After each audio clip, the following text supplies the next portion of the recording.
Salut à toi. Aujourd'hui, j'avais vraiment envie de te partager un texte que j'ai tiré du premier magazine que j'ai créé, qui était le Bewitch Magazine, il y a 2 ans déjà.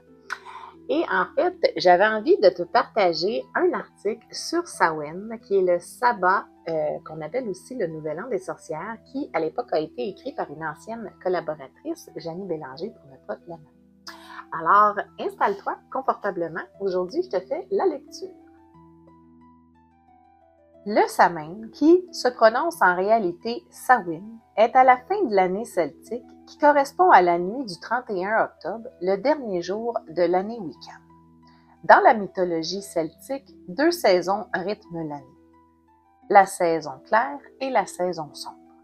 La fête de Samhain serait, semble-t-il, un jour de transition n'appartenant à aucune de ces 2 périodes. Ce sabbat annonce le passage à la saison sombre ainsi que le début d'une nouvelle année qui coïncide avec la fin du cycle des moissons, des dernières récoltes. C'est aussi le moment où la lumière fait place aux ténèbres. Le moment où le voile entre le monde des vivants et celui des morts est le plus fin. Samhain rappelle que la mort n'est en aucun cas une étape à craindre. En effet, cette roue cyclique est un passage obligatoire qui nous lie à ceux qui nous ont précédés et qui, un jour, nous connectera à ceux qui viendront après nous. Il ne s'agit ni plus ni moins que du cycle naturel de la vie.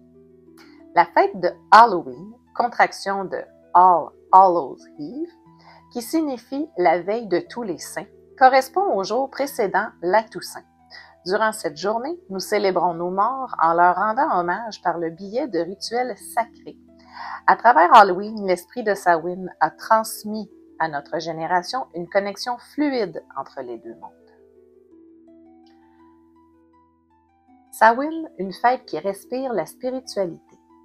Ce jour de célébration, il est particulièrement propice aux rituels spirituels. Vous êtes invité à purifier votre demeure avec de l'encens à la sauge, du palo santo, des pommes, du bois de cèdre, de la cypresse, etc., etc., etc.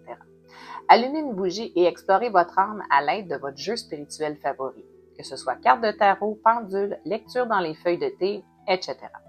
Vous êtes aussi convié à porter un bijou ou une breloque contenant au moins une des pierres de Samhain. La cornaline, pour la protection des lieux et des personnes, mais qui symbolise aussi le feu et la joie.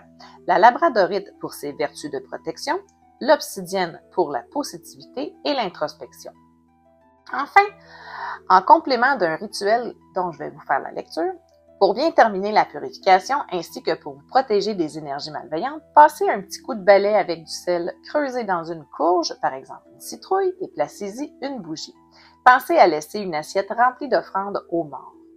Les Wiccans ont pour croyance que c'est à ce moment-là que le dieu meurt et que la déesse atteint son plus haut pouvoir en tant que crone et qu'elle donnera naissance à un autre dieu qui naîtra à Yule, le sabbat qui est plus près de Noël.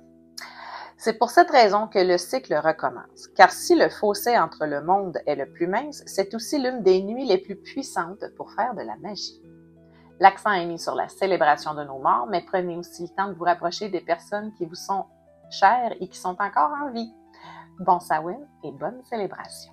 Et je vous fais la petite lecture du rituel qui vient avec. Donc, à Samhain, le principal rituel à pratiquer est, bien entendu, d'honorer nos morts.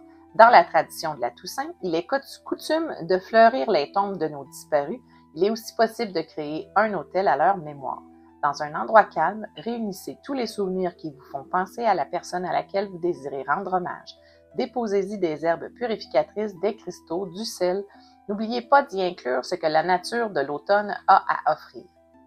Feuilles, branches, roches, noix de pommes, mettez-y tout ce qui fait vibrer votre âme. Allumez une ou plusieurs bougies pour guider l'esprit des disparus vers vous afin d'adresser vos messages à eux. Les bougies peuvent être blanches, noires ou oranges. Prenez le temps de faire ce rituel, sentez-le, touchez-le, mais surtout, incarnez-le. Bon Samhain tout le monde!